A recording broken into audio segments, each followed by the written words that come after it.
नमस्कार, मैं ट्विंकल दीक्षित, आप देख रहे हैं इंडिया राइज टीवी। आइए नजर डालते हैं आज की कुछ खास खबरों पर। साधु और रिटायर्ड फौजी के बीच हुए स्वामित्व को लेकर हुए विवाद में साधु की हत्या हो गई। साधु की हत्या के बाद मिले तथ्यों से ये जाहिर होता है कि आरोपी ने इस घटना को पूरी तरह सुनियोजित तरीके और नशे की हालत में अंजाम दिया। घटनास्थल पर पुलिस के आला अधिकारी मौके पर पहुंच गए। शव का पंचनामा कर पोस्टमार्टम को भेज दिया गया।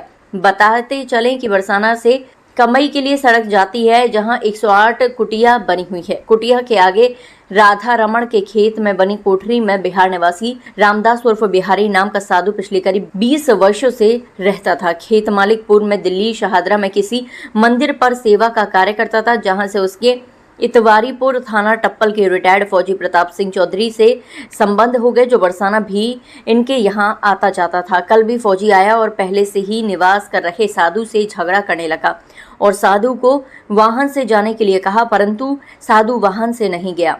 बताया जाता है कि रिटायर्ड फौजी अत्यधिक शराब का सेवन भी करता था और कल झगड़े के समय भी वह शराब का सेवन किए हुए था। खेत मालिक ने बताया कि वो जबरन यहाँ रहना चाहता था और उसी ने साधु की हत्या की होगी। मौके पर एसपी देहात त्रिगुण बेसन ने पहुंचकर पूरे घटनाक्रम की जानकारी की और बताया कि खेत मालिक की बातों के आधार पर उक्त फौजी की जानकारी की जा रही है।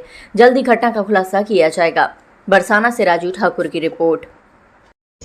देखिए, यहाँ बरसाना में ये एक आश्रम था जो राधा रमन के खेतों में था और उसमें एक साधु रहता था।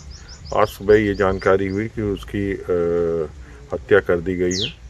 इस सूचना पर जब हम लोग यहाँ आए और राधा रमन और अन्य लोगों से यहाँ पूछताछ करी तो ये पता चला कि इतवारीपुर थाना टप्पल का एक फौजी था जो कि यहाँ आता था और यहाँ रहना चाहता था। इसका बाबा से कल विवाद भी हुआ था। इसके संबंध में FIR दर्ज करके अग्रिम कार्रवाई करी जाए। ये मेरा चेला है।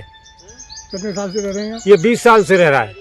तो जो जिस फौजी पर आरोप लगा रहे हैं उसका कैसे आने जाना था यहाँ? वो कभी कभी राधाष्टमी और होली पे बरसाने आता था मेरे पास कभी कभी।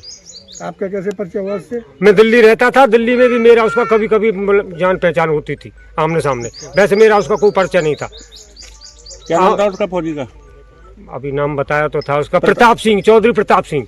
प्रताप सिंह था। हाँ, इतने जानता हूँ बस। उसको वैसे नहीं जानता उसको मैं कुछ। तो कोई पैसे का लेन देन भी था क्या? ना, कुछ नहीं था। यहाँ पे या कब्जा करना चाहता था? हाँ, कब्जा करना था जबरदस्ती। बिहारी तू भाग जा, मैं रहूंगा यहाँ, ये था।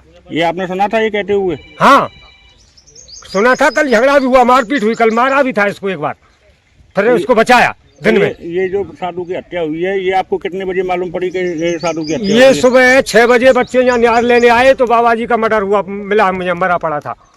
तो आपको किसने जानकारी दी? बच्चे आए थे यहाँ भुसले ने।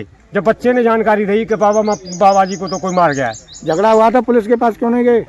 गई थी, बाबा जी गया था कल पुलिस के पास। पुलिस ने नहीं कर दी कि हम, हे बाबा जी तू अपने आप कर ले फैसले। अच्छा, अब फिर नहीं आए, फिर हम आए थे फैसला करने। ठीक है, फिर हमने कर लिया जैसे तैसे होगा। आगे ताजा खबरों से जुड़े रहने के लिए हमारे चैनल को सब्सक्राइब, लाइक, बेल आइकन दबाना ना भूलें। धन्यवाद।